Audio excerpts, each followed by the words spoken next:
કાંકરા તાલુકાના થરા પીએમ શ્રી થરા અનુપમ શાળા નંબર 2 માં રક્તપિત્ત નિર્મૂલન કાર્યક્રમ યોજાયો.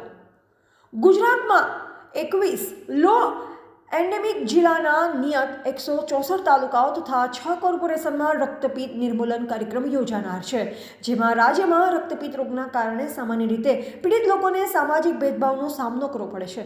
નાગરિકોમાં રક્તપિત્ત રોગ અંગે વધુ જાગૃતિ આવે અને તેની વિનામૂલ્યે સારવાર મળી રહે તે માટે ગુજરાતમાં રાષ્ટ્રીય રક્તપિત્ત નિર્મૂલન કાર્યક્રમ અમલમાં મૂકવામાં આવ્યો છે. રક્તપિત્તની બીમારીના ચિહ્નો લક્ષણો. રક્તપિત્તની બીમારીના લક્ષણોમાં આછું ઝાંખું રતાશ પડતું, સંવેદના વગરના ચાંઠા, શરીરના કોઈ પણ થાય છે, હાથ પગમાં બહેરા, સંવેદનાનો અભાવ સહિતના છે. જો કે રક્તપિત્તનું સમયસર નિદાન નહીં થવાથી હાથ પગ, આંખમાં વિકૃતિ જેમ કે આંગળીઓ વળી જવી, આંખો પૂરી બંધ થાય નહીં સહિતની જોવા મળે છે.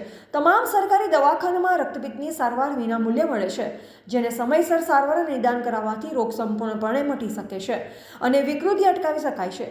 આ હેતુથી આજે કાંકરેજ તાલુકાના વેપારી મથક થરા ખાતે પીએમ શ્રી થરા અનુપમ શાળા નંબર 2 માં આજે તાલુકા હેલ્થ ઓફિસર સાહેબશ્રી તથા ટોટાણા મેડિકલ ઓફિસર સાહેબશ્રી અને ટોટાણા પીએસસી સુપરવાઇઝર શ્રીના સંયુક્ત માર્ગદર્શન હેઠળ થરા પીએમ શ્રી અનુપમ શાળા નંબર 2 માં પીએસસી ટોટાણાના સબ સેન્ટર થરાના આરોગ્ય સ્ટાફ દ્વારા બાળકો તેમજ આચાર્ય શ્રી બિંદુબા ઝાલા તેમજ શિક્ષકગણને રક્તપિત્તના રોગ વિશેની માહિતી આપવામાં આવી.